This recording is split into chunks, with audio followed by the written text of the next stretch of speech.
Assalamualaikum warahmatullahi wabarakatuh. Hai anak-anak semua, bagaimana kabarnya hari ini?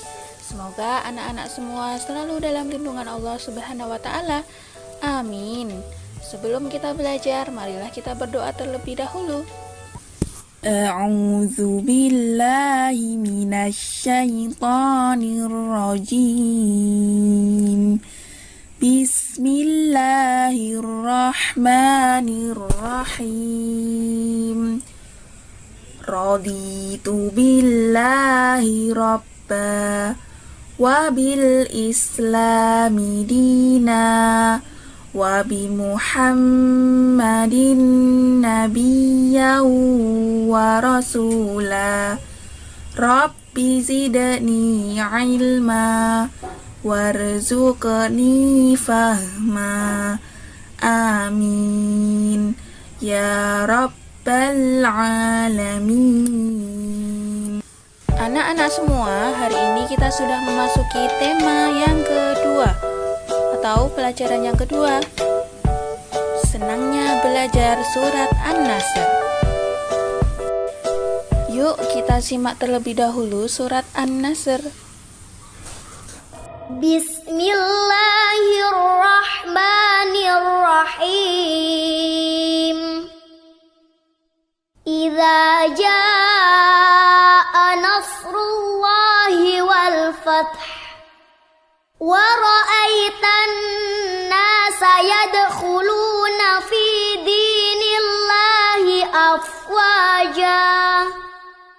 Fasabbih bihamdi rabbika wastaghfir innahu kana tawwaba. Anak-anak semua, surat An-Nasr adalah surat yang ke-110 di dalam Al-Quran.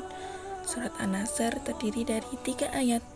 Nama An-Nasr diambil dari kata An-Nasr yang terdapat pada ayat pertama surat An-Nasr, yang artinya pertolongan. Turunnya surat An-Nasr berkaitan dengan peristiwa Fathul Mekah, artinya pembebasan kota Mekah. Setiap menjalankan sholat, Nabi Muhammad SAW dan para pengikutnya selalu berdoa kepada Allah Subhanahu wa taala. Semoga Allah Subhanahu wa taala selalu menolong mereka dalam berdakwah. Terbuktilah dalam beberapa peristiwa ketika Rasulullah SAW sudah terdesak diperangi, walaupun jumlah mereka sedikit, kemenangan tetap berpihak kepada orang mukmin. Contohnya pada peristiwa perang Badar, jumlah tentara Rasulullah SAW hanya 313 orang, sedangkan tentara kafir Quraisy 1000 orang.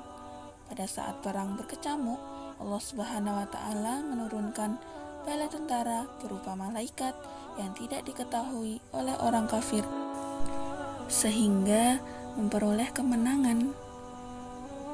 Begitu pula saat peristiwa Fathul Mekah.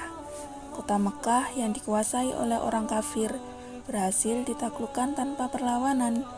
Ada 2 hal yang dicatat di dalam surat An-Nasr ini saat setelah pertolongan Allah Subhanahu wa taala turun dan orang mukmin memperoleh kemenangan.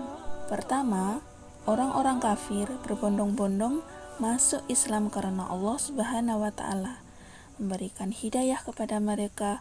Masuk Islamnya orang-orang musyrik Makkah juga didorong oleh sikap Nabi Muhammad SAW, dan kaum muslimin juga bersikap toleran dan cinta damai. Kedua, orang-orang mukmin membaca tasbih karena kebesaran Allah Subhanahu wa taala dan meminta ampunan kepada Allah Subhanahu wa taala sebagai perasaan rendah hati. Membaca tasbih adalah perintah Allah Subhanahu wa taala kepada orang mukmin. Mengapa? Karena biasanya kemenangan selalu disangka itu hasil kerja mereka, dan biasanya mereka lalu bersikap sombong. Padahal kemenangan itu datangnya dari pertolongan Allah Subhanahu wa taala, bukan semata-mata itu jasa para pejuang. Setelah meraih kemenangan, orang mukmin seharusnya membaca tasbih, subhanallah, dan istighfar astaghfirullah, agar terhindar dari perasaan takabur atau sombong. Nah, anak-anak semua, pokok-pokok isi surat An-Nasr adalah yang pertama, pertolongan Allah akan datang dan Islam akan mendapat kejayaan. Yang kedua, perintah Allah kepada orang beriman akan bertasbih, memujinya, dan meminta ampun kepadanya dikala terjadi peristiwa yang menggembirakan. Nah, anak-anak, itu tadi kita sudah belajar tentang surat An-Nasr. Jangan lupa materinya selalu diulang-ulang. Sampai di sini dulu pembelajaran kali ini. Wassalamualaikum warahmatullahi wabarakatuh. Jangan lupa berdoa. Allahumma arinal haqqa haqqa warzuqna ittiba'ah wa arinal batila batila warzuqna ijtinabah. Subhanakallahumma wa bihamdik asyhadu an la ilaha illa ants astaghfiruka wa atubu ilaik walhamdulillahi rabbil alamin.